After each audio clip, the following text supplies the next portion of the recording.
So good morning, everyone. I'm Wil Cournoyer, as you all know. In everything else I do, I also dabble in IT. They asked me to give a little talk on cybersecurity and this awareness program. Many of the slides have been borrowed from the City of Worcester's program. Suzanne Zaris is running that program, and I use that as a base to get this going. So our program. So the very first thing to remember is cybersecurity is every employee's responsibility, not only IT.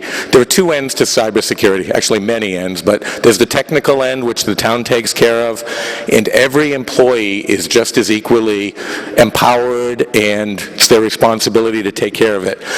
By the way, everything you're going to see today is very applicable in your own personal lives.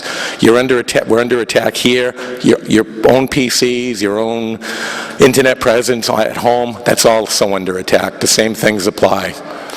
We're going to learn today about the cost of cybercrime, what phishing looks like, what is ransomware, spyware, malware, how we can be more aware of the threats and protect ourselves, and what resources are available. So recent news, and you're going to see a bunch of slides like this. There are many, many places that get hit, but the most recent one is the town of Charlton about 2 months ago got hit with a ransomware attack. About 2 weeks ago, I was at a cybersecurity awareness workshop at Nichols College, and I think Homeland Security sponsored it. And the very first speaker who came in talked about Charlton. He was an employee of the town of Charlton. He gave us a quick summary of what happened to them.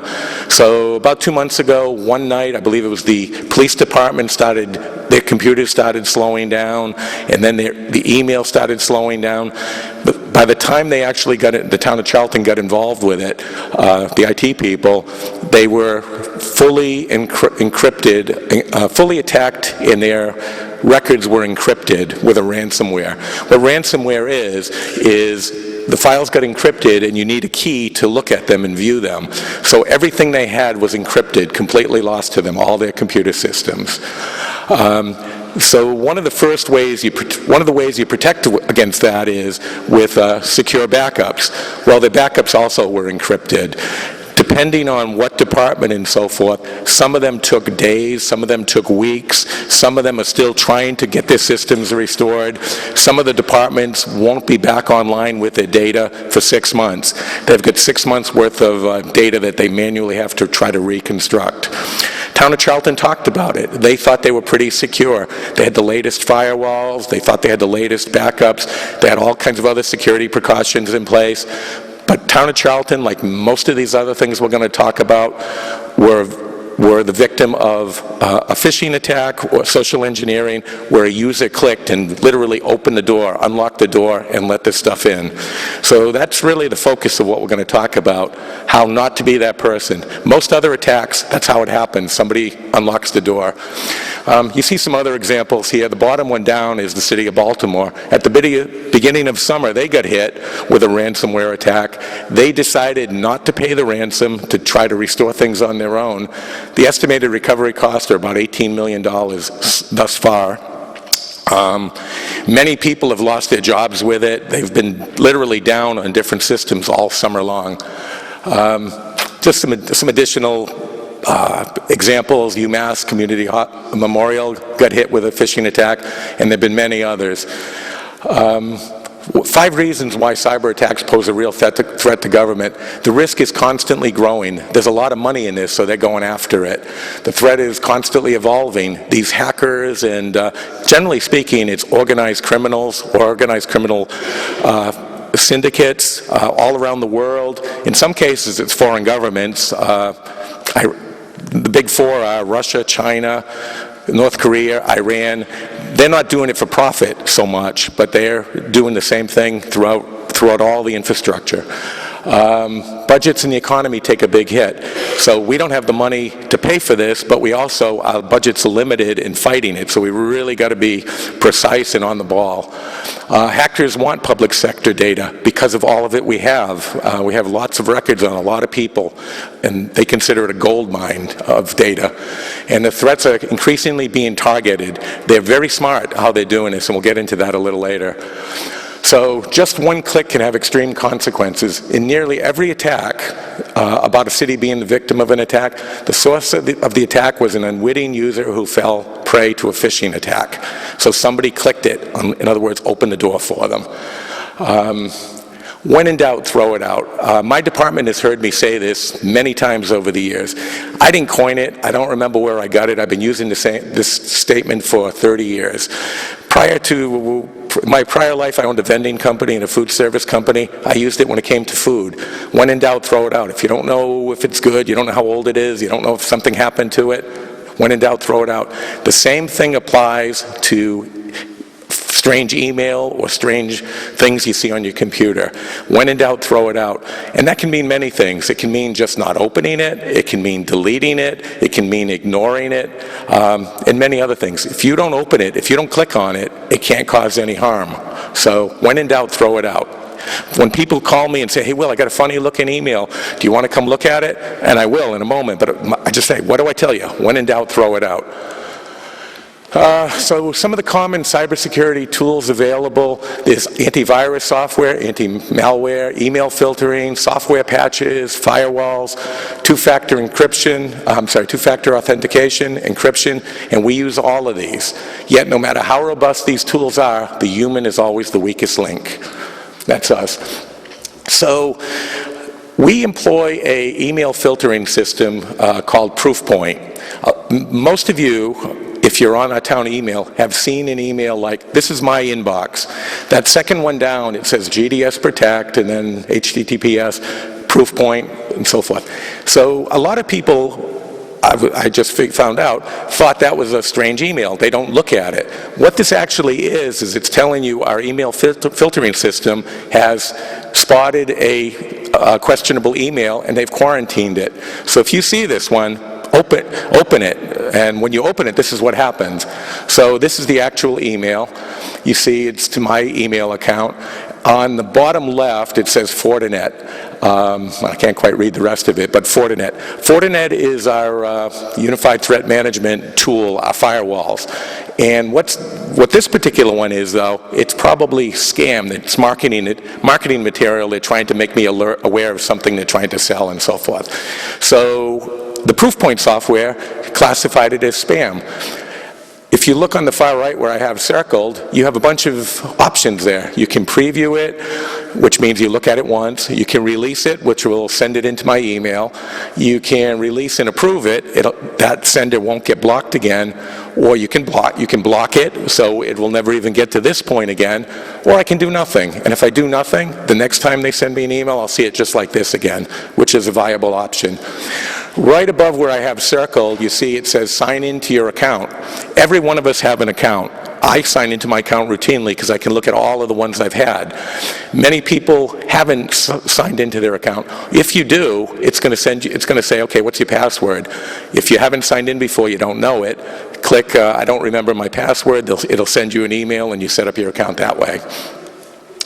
So again, these are all of the tools we use, but the most important one, well, they're all important, but a very equally important one is us and being aware.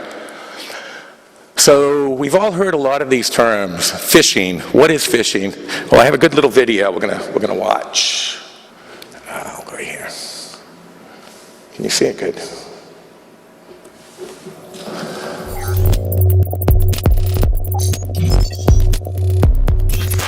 The biggest cybersecurity threat everyone's facing right now is something called phishing. No, this isn't salmon fishing or tuna fishing. This is about emails. It's phishing spelled with a PH. What it means is scammers trying to trick you into giving up personal information by pretending to be someone you know or trust. You go to your email and there's a new message. It might be from someone you know, or it could be your CEO, or maybe a trusted site like Google or your bank. You open the message and one of two things can happen. It might ask you to click on a document that will start a program in the background that will harm your computer, or it might launch a form and ask you to fill out personal information like your password. But what you don't know is that's actually a hacker on the other end that's going to get that information. So who is behind these phishing attacks? Well, most of the time it's organized criminals who are very clever. They'll spend time researching you, and they'll go and make that email message tailored just to you to be as realistic as possible. What a lot of people want to know is, how can I tell if this message is real or if it's a phishing attempt? There might be a couple of cues. You can look at the URL and you might notice something's off. It might not be gmail.com, it'll be gmail.comx or something like that. The clues are very subtle, but usually there'll be something there to tell you whoever's trying to talk to you isn't who they say they are. One reason phishing is such a big deal is everyone is falling for it. This has included celebrities, and most recently you might have heard of a guy named John Podesta in the last election. He was a head honcho of the Democratic Party who got an email he thought was from Gmail. He put in his new password. Hackers suddenly had access to all of Podesta's emails and got all sorts of top secret information. Unfortunately, we have no way to stop phishing attacks. The good news is you can prevent it by taking certain steps. If you work for a big company, there's a good chance they'll use software to keep a lot of these suspicious emails out in the first place. And in the case of most people, most of the time, their best weapon will be common sense. Would a company really send you an email asking for your password out of the blue? Would your friend send you an email asking you to click on something strange you've never seen before? Probably not. If an email looks suspicious, it probably is. So don't click on that funny looking link or open that document. Just use your common sense and delete it, and you should be safe.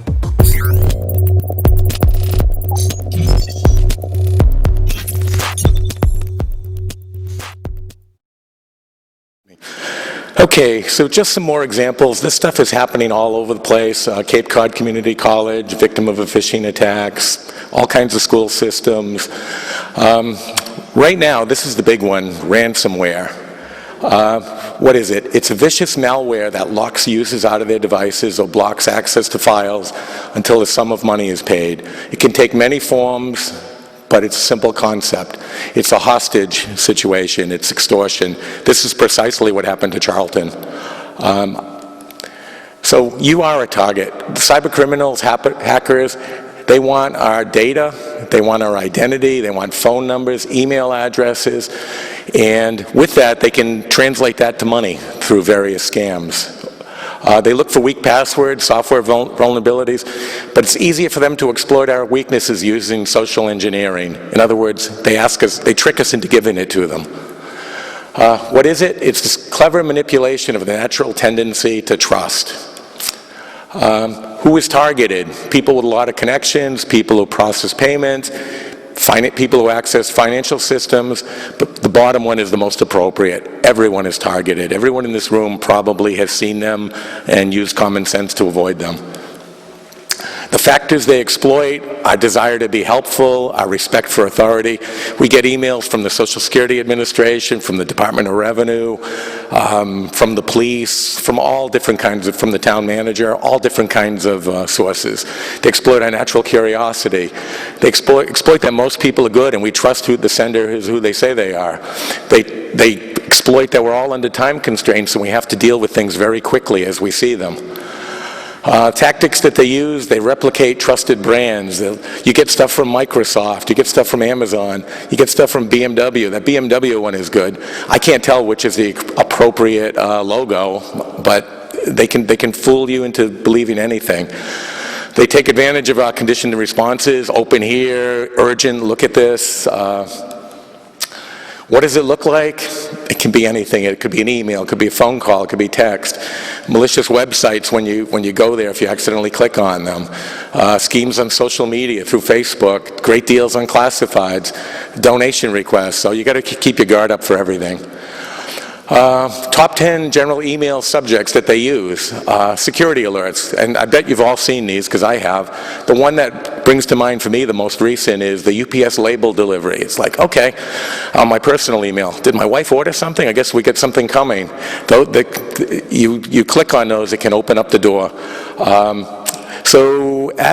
This is what at that seminar, what they showed were the most frequent. A short time ago, 6 months ago. There's a new one. It says, it's targeting, it says, I'm an intern, my name is such and such, I'm an intern, I'm applying for the position, I'd like to find out more information, can you click here or email me back? So it changes quickly. It's a very shifting landscape. Top social media subjects are, social media, logins, tagged photos, password resets. It can come in many, many different ways. Extortion, which is the ransomware stuff. The one above it, direct deposit, retirement accounts, they're trying to get your information, your login credentials, so that they can change information so paychecks and funds are deposited in their own banks. Spear phishing.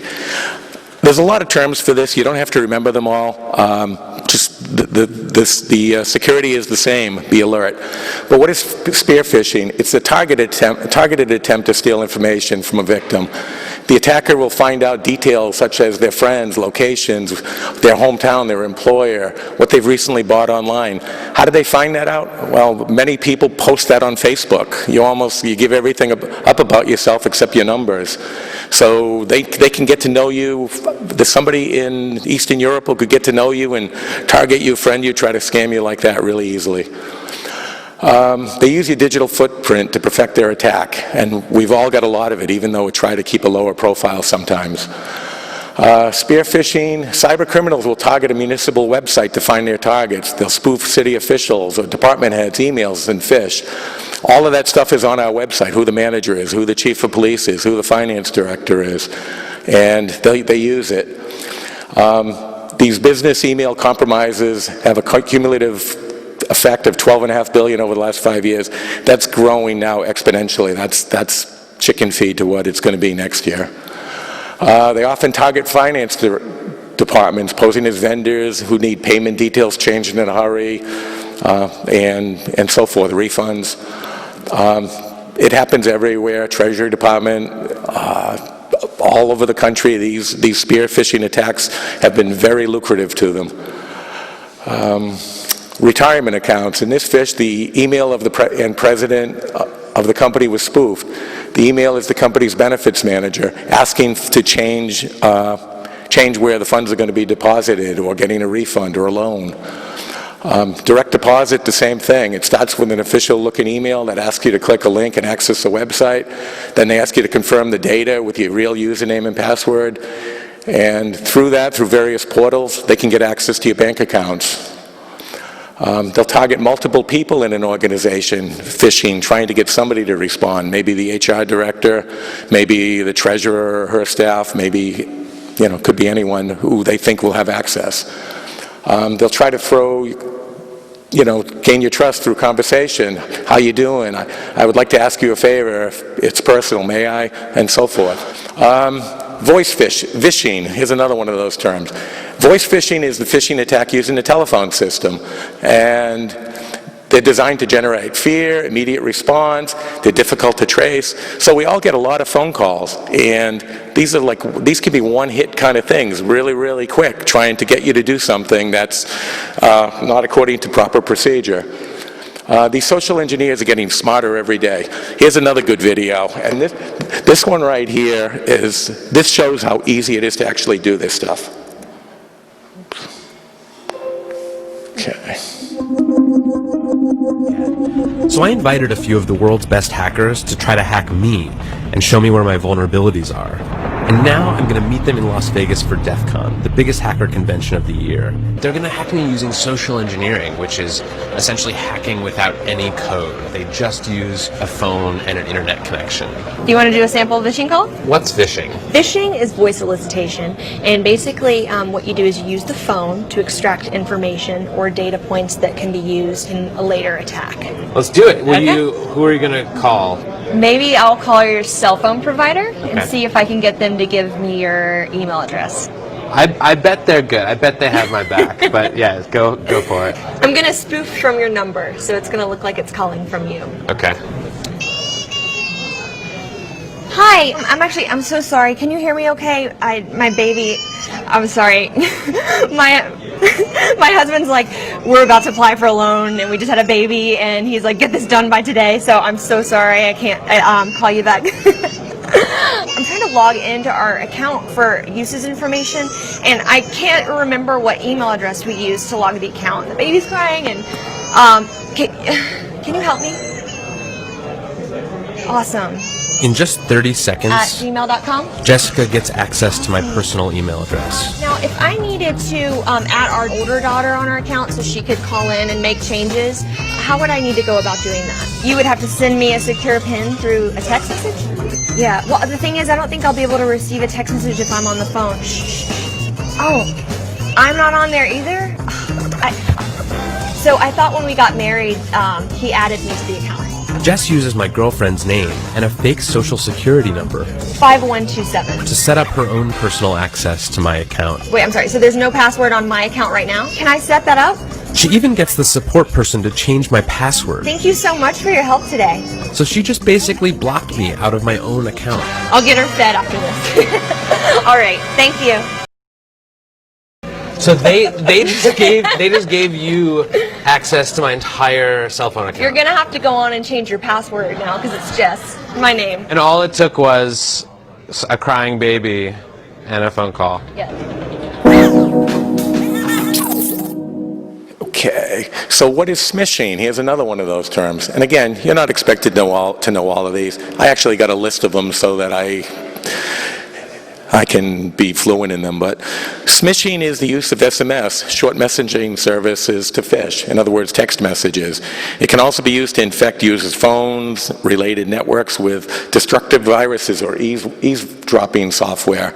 On some of this stuff, if they get you infected with spyware and they can monitor what you're doing, they can get your passwords and then expand it to other things. Cost of cybercrime.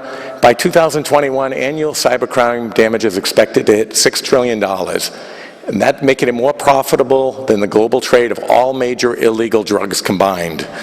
So that tells you why it's happening and it's growing so fast, and they're so good at it. There's huge amounts of money on it. There's just billions of devices. Ransomware, again, they're all bad. This is the roughest one right now. This is what happened to Charlton. There's been a 350% increase in ransomware from 2016.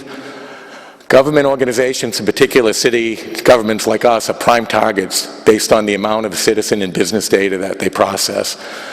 Bad actors have no doubt put the 89,000 local governments across the country in the crosshairs. It's just a matter of time before many of these governments realize they've been hacked. So we've all got to be very vigilant every day on everything we look at. Atlanta got hit by this SamSam ransomware a year and a half ago. It was all over the news. Many other cities and towns all over the place.